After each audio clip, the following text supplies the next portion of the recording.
이제 주님께서 십자가에 못 박히시기 전에 이제 빌라도 앞에서 재판을 받으십니다. 총독 앞에서 재판을 받게 되는데, 이제 왜 예수님께서 빌라도 앞에 서셨을까? 그건 바로 유대인들이 예수님을 죽이고자 예수님을 빌라도 총독에게 고발한 것이었습니다.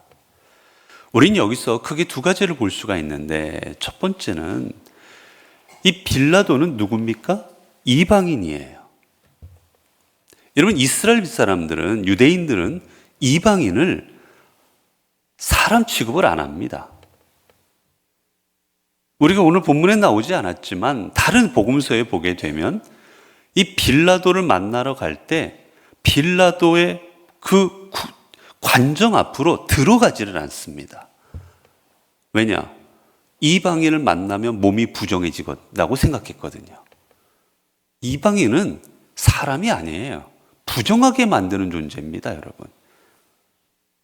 유월절을 지켜야 되는데 내가 부정해질 수가 없으니까 빌라도의 앞에 집 안으로 들어가지를 않습니다. 도리어 빌라도에게 나오라고 그래요.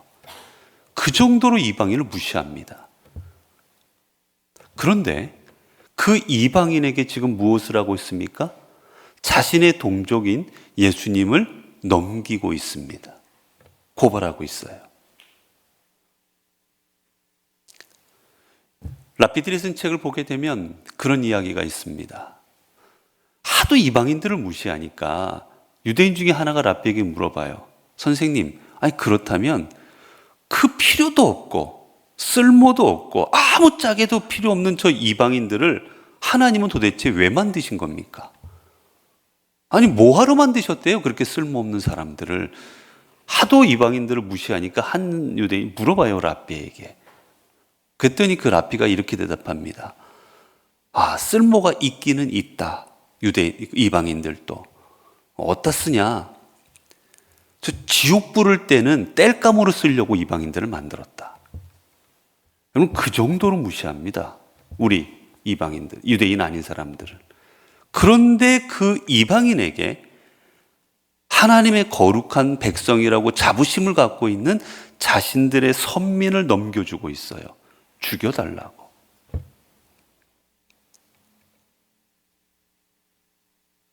왜 이런 악한 일을 벌이고 있습니까? 게다가 이들은 또 어떻게 하고 있습니까? 이들이 또 하고 있는 일은 주님이 법정에서 재판받으실 때 온갖 것으로 거짓 증언을 만듭니다. 온갖 거짓 증언을 만들어서 예수님을 십자가에 못 박아 죽이려고 수많은 거짓된 증인들을 내세웁니다. 위증을 하게 합니다. 왜 이들은 이 같은 하면 안 될 일들을 하고 있는 것일까? 그건 바로 자신들의 욕망, 자신들의 뜻을 이루고자 함이었습니다.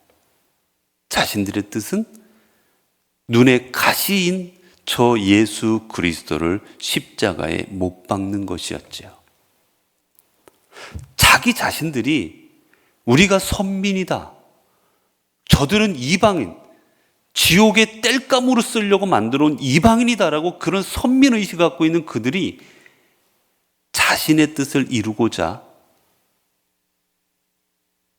그토록 무시하는 이방인에게 예수님을 넘겨주는 악행도 하고 있고, 하나님께서는 절대 거짓 증언하지 말라고 십계명에 써놨는데도 불구하고 거짓 증언을 합니다.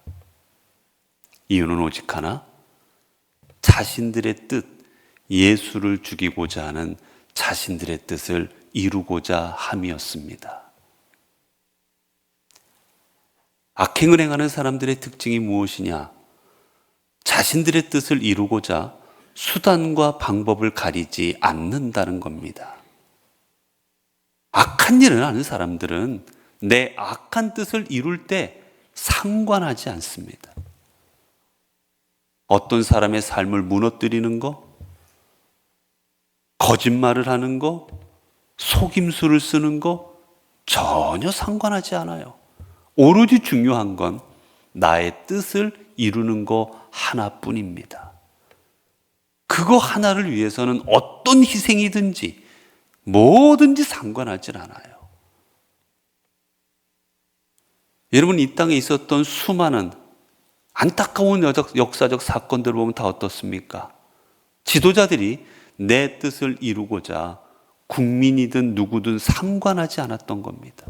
수많은 사람의 목숨을 앗아가든 총칼 앞에 수많은 사람들의 목숨이 쓰러져가고 빼앗겨졌든 상관하지 않습니다. 오직 하나, 내가 권력만 잡으면 되는 거예요. 내가 힘만 가지면 되는 겁니다. 이게 악인의 특징입니다. 하나님의 사람의 특징은 무엇입니까?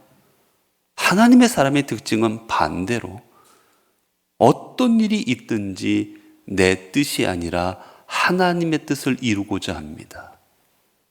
비록 내가 죽을지언정, 비록 내가 가진 걸 다 빼앗길지언정 오직 그 삶을 진리를 위해서 살아가고자 합니다. 여러분, 예수님의 삶이 어떠셨습니까? 예수님의 삶은 평생 자신이 가진 모든 걸 다 포기하고 내려놓으시면서 그분이 걸어가신 길은 진리를 위한 길이었습니다. 하나님께서 당신에게 허락하신 이 땅에 복음을 전하고 하나님의 나라를 증거하는 그 진리를 행하는 그 삶을 위해서 자신의 모든 걸 내어 던지셨습니다. 그런데 반대로 악인의 특징은 자신의 뜻을 이루기 위하여 어떤 일이든 감행하는 겁니다. 심지어는 메시아 되시고 하나님의 아들 되시는 예수 그리스도까지도 십자가에 못 박아 죽여버리는 겁니다. 내 뜻을 방해하면, 내가 이루고자 하는 것을 방해하면, 이 악인이 또 이들이 하고 있는 일이 뭐예요? 빌라도를 이용합니다. 이들의 악행 중에 하나는 이들은 얼마든지 예수님을 죽일 수 있는 기회도 있었고 방법도 있었습니다. 그들은 자신들의 종교법에 의해서 어느 때든지 예수님을 신성 모독죄로 돌로 쳐 죽일 수도 있었어요. 그러나 그렇게 하지 않습니다. 누구를 이용합니까? 빌라도를 이용합니다. 악인들의 특징이 웬만하면 내 손에 피를 안 묻히려고 합니다. 다른 사람들을 이용합니다. 다른 사람들을 이용해서 그 뒤에 숨어버립니다. 내가 한 게 아닌 것처럼, 내 뜻이 아닌 것처럼 뒤에 살짝 숨습니다.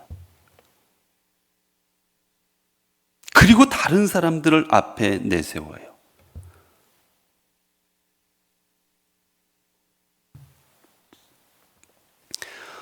여러분, 오늘 우리가 이 땅을 살아가면서 우리에게 중요한 것이 무엇이겠습니까? 오늘 우리에게 중요한 건 내가 지금 무엇을 이루며 살아가고 있느냐는 겁니다. 오늘 본문에 보게 되면 오늘 본문 속에서 뭔가 불안하고 어쩔 줄 몰라하는 사람은 누굽니까? 빌라도입니다. 그의 아내가 찾아와서 빌라도에게 말하지요. 저 사람에게 해를 가하지 말라고.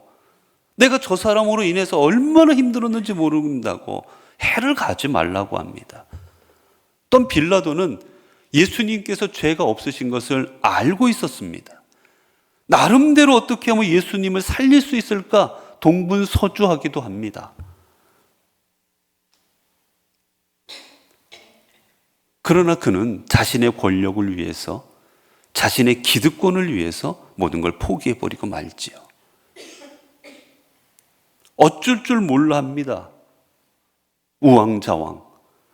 그런데 지금 그 앞에서 재판받고 있는 예수님의 모습은 어떻습니까?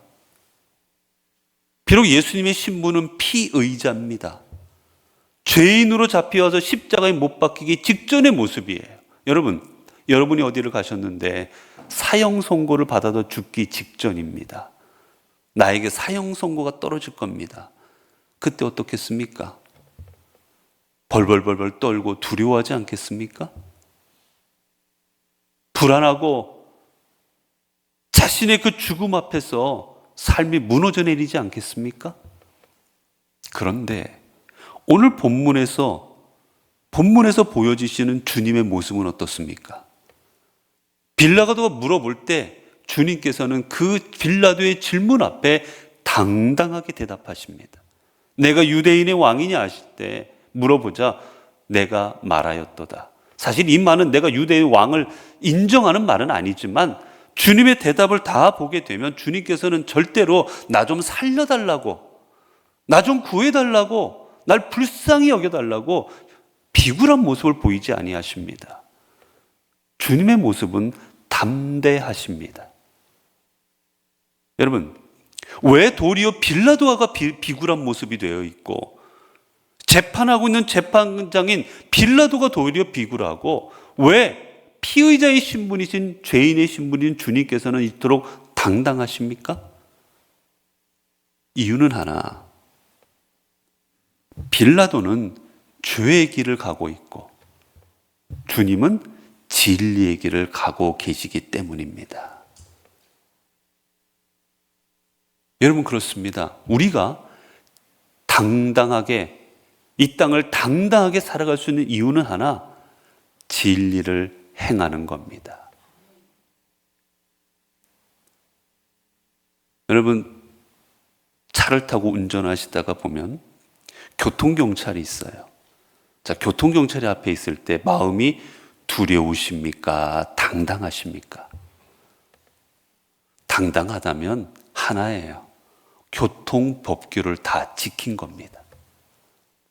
불안하다면 어딘가 모르게 오다가 교통법규를 어긴 겁니다. 교통법규를 어긴 사람은 경찰 앞에서 당당할 수가 없어요. 교통경찰 앞에서. 두렵죠? 내가 뭐 걸렸나? 아, 내가 이거 유턴하고 내가 신호 위반하고 속도 위반한 거 보았나? 두려운 겁니다. 하지만 내가 잘못한 게 없고 내가 법규를 지키고 온전히 운전했다면 아무리 교통경찰 수십 명이 내 앞에 있을지라도 두렵지 않은 거예요. 왜? 내가 잘못한 게 없거든요. 내가 제대로 길을 가고 있었거든요. 오늘 우리가 세상 가운데 그리스도인들은 왜 우리가 두려워하고 세상 가운데 우리가 왜 비굴해야 됩니까? 우리가 진리의 길을 걸어가고 있다면 우리는 세상 가운데 비굴할 필요가 없습니다. 우리는 주님께서 보여줬던 모습처럼 세상 가운데 당당해질 수 있습니다. 내가 말씀대로 살아가고 있고 내가 주님께서 허락하신 진리의 길을 걸어가고 있다면 그 자리가 법정일지라도 그 자리가 어떤 자리일지라도 우리는 그 자리가 주님 보였던 모처럼 당당한 자리가 되어질 겁니다. 여러분, 이 땅을 살아갔던 우리 믿음의 선조인 주기철 목사님, 손양원 목사님, 비록 순교의 길을 걸어가신 그분들의 모습 속에서 여러분 어떤 모습이 보입니까? 그분들은 당당하셨습니다. 비록 죽을지언정 내 삶의 자리가 죽음의 자리일지언정 그분들은 담대하셨습니다. 왜 그렇습니까? 진리의 길을 행하고 있었기 때문이에요. 거짓의 길을 걸어가지 않았기 때문입니다. 신사참배하고 수많은 악행을 안 분들은 아무리 많은 분들, 아무리 지위가 있는 총회장일지라도 그분들은 비굴할 수밖에 없었어요. 그러나 진리의 길을 걸어간 손 목사님, 주 목사님은 일본의 경찰 앞에서든 누구 앞에서든 비록 감옥에도 돌아가시지만 그분들은 총살을 당하지만 당당합니다. 사랑하는 성도 여러분, 여러분은 어떤 삶을 살아가고 싶으십니까? 비록 빌라도처럼 한 나라를 다스리는 총독의 자리에 오를지라도, 비록 종교 지도자들처럼 사람들 앞에 존경받고 내가 지위가 있고 권력이 있고 힘이 있을지라도 그것을 지키느라 비굴한 삶을 살아가시겠습니까? 아니면 내가 가진 것은 지금 입고 있는 옷 하나밖에 없고 사람들은 나를 비난하고 알아주지 않을지라도 진리의 길을 행함으로 말미암아 어떤 자리에 있어도 그 자리에서 당당한 삶을 살아가시겠습니까? 오늘 우리 이 땅을 살아가며 우리가 그리스도인으로서 당당해야 되지 않겠습니까, 여러분? 내가 주님 믿는 성도입니다. 나는 하나님을 믿는 하나님의 자녀입니다. 나는 그리스도인입니다. 우리가 좀 세상 가운데 이제 당당해져야 되지 않겠습니까? 그러려면 우리는 진리의 길을 걸어가야만 될 것입니다. 욕망의 자리, 기득권을 지키는 자리, 내 욕심을 이루는 자리, 그 자리에 서 계지 마시고 여러분이 계시는 그 자리가 주님과 함께 진리의 길을 행하는 자리에 서 계십시오. 우리가 진리를 위해 살아갈 때 주님이 베드로와 바울과 함께 하셨듯 여러분과 함께 하시사 여러분을 믿음으로 승리하도록 여러분을 인도하여 주실 것입니다. 기도하겠습니다. 은혜로우신 아버지 하나님, 우리 주님께서는 비록 죄인의 신분으로 재판을 받으셨지만 우리 주님은 비굴하지 않으시고 살려달라고 용서해달라고 거짓 앞에 죄악 앞에 비굴하고 나약한 모습을 보이지 아니하셨습니다. 도리어 권력도 있고 힘도 있고 많은 권세를 가졌던 빌라도와 종교 지도자들이 도리어 비굴한 모습을 가졌습니다. 주님, 우리도 주님과 같은 믿음의 삶의 자리에 서게 되기를 원합니다. 주님께서는 오직 진리를 행하시고 하나님과 함께 하셨고 하나님을 위하여 삶을 살으셨을 때 주님의 삶은 당대하고 당당하실 수 있었습니다. 오늘 우리도 우리 수많은 그리스도인들이 이 땅을 살아가는데 우리 연포교회 수많은 주님의 믿음의 성도들이 이 땅을 살아가는데 우리들의 삶의 자리에서 우리들도 담대하고 당당하게 하옵소서. 그리고 오직 담대할 수 있는 그 길은 우리가 주님과 함께하고 나를 위한 삶이 아니라 주님을 위한 삶을 살아갈 때, 진리를 행할 때 그 삶을 살아갈 수 있음을 기억하고 우리의 걸음걸음, 우리의 모든 삶의 자리가 진리를 위한 삶의 자리 되게 하옵소서. 주님, 우리가 이러한 길을 걸어갈 때 우리 하나님이 주님과 함께 하셨던 것처럼 우리 하나님께서 베드로와 함께 하시고 바울과 함께 하셨던 것처럼 우리 삶에 함께 하시어 우리를 용기 있게 하시고 우리를 믿음 있게 하시고 우리의 삶이 세상 가운데 빛이 되게 하여 주실 줄로 믿습니다. 오늘 또 이 하나님으로 인하여 이 땅을 살아가는 우리 모든 성도들 되게 하옵소서. 우리 주 예수 그리스도 이름으로 기도드리옵나이다. 아멘.